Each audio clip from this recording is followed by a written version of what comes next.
గౌరవనీయులు బీసీ సంక్షేమ శాఖ మంత్రివర్యులు, నా మిత్రుడు, మా జిల్లా శాసనసభ్యులు పొన్నం ప్రభాకర్ గారు ప్రవేశపెట్టినటువంటి ఈ బిల్లుకు బీఆర్ఎస్ పార్టీ సంపూర్ణమైన మద్దతును తెలియజేస్తుంది.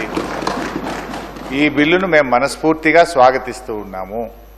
అయితే ఈ బిల్లు ఎప్పుడు నిజంగా బీసీ వర్గాలు సంతోషపడతాయంటే, బీసీ వర్గాలకు విద్యా ఉద్యోగాల్లో 42% రిజర్వేషన్ వచ్చినాడు. బీసీ వర్గాలకు స్థానిక సంస్థల్లో పట్టణ మరియు గ్రామీణ ప్రాంతంలో 42% రిజర్వేషన్ ఫలాలు వారికి పూర్తిగా అందినప్పుడు ఆ వర్గాలు చాలా సంతోషపడతాయి. అవి అందాలని కోరుకుంటున్నాం. అవి అందే ప్రక్రియలో రాష్ట్ర శాసనసభ ఏకగ్రీవ తీర్మానం చేయడంతో పాటు రేపు కేంద్రంలో పార్లమెంట్లో పోరాటానికి కూడా బీఆర్ఎస్ పార్టీ కలిసి వస్తుంది. మాకున్న 4 రాజ్యసభ సభ్యులు కూడా ఏకగ్రీవంగా ఈ బిల్లుకు మద్దతు ఇస్తూ మేము ఓటేస్తాం. అయితే ఈ బిల్లు పాస్ కావాలంటే ఏం కావాలి అధ్యక్ష? రాహుల్ గాంధీ గారు ఇలా ప్రధాన ప్రతిపక్ష నాయకుడు, 100 మంది ఎంపీలు ఉన్నారు. వారు మరి ఈ బిల్లు మీద ఒత్తిడి తేవడానికి పార్లమెంట్లో వారు కృషి చేయాల్సినటువంటి అవసరం ఉంది. దానికోసం వారిని గట్టిగా రాహుల్ గాంధీ గారు ఇలా పూనుకోవాల్సినటువంటి అవసరం ఉంది. అయితే మా మిత్రులు పొన్నం ప్రభాకర్ గారు మేమేదో మిస్గైడ్ చేస్తున్నామనేటువంటి మాట మాట్లాడినరు. అది కరెక్ట్ కాదు.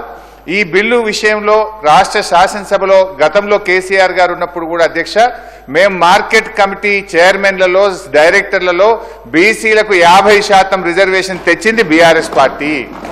అదేవిధంగా బీసీల విషయం వైన్స్ లో మొట్టమొదటిసారిగా ఈ దేశంలో ఎక్కడ లేని విధంగా మా గౌడన్నల కోసం మరి గీత కార్మికులకు వైన్ షాప్ల అలాట్మెంట్ లో కూడా రిజర్వేషన్ తెచ్చింది బీఆర్ఎస్ ప్రభుత్వము. ఇట్లా మేము కొన్ని కార్యక్రమాలు చేసినాం. అయితే మేమేమంటున్నామంటే, ఈ బిల్లులో ఒక 2 విషయాలు మీ చేతిలో ఉన్నది. ఇది దీంట్లో కేంద్రం పర్మిషన్ అవసరం లేదు, ఢిల్లీ అనుమతి కోసం వేచి చూడాల్సిన అవసరం లేదు.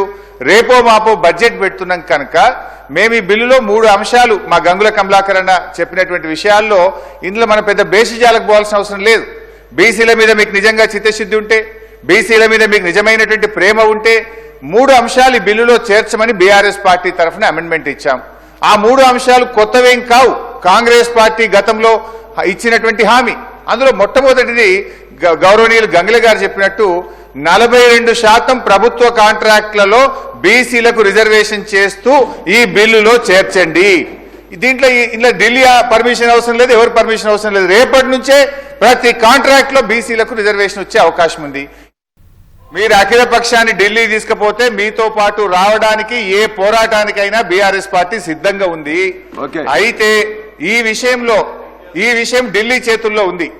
అప్పటిదాకా వేచి చూడకుండా మేము అంటున్న దానికి మీరు బేసిజాలకు పోవాల్సిన అవసరం లేదు.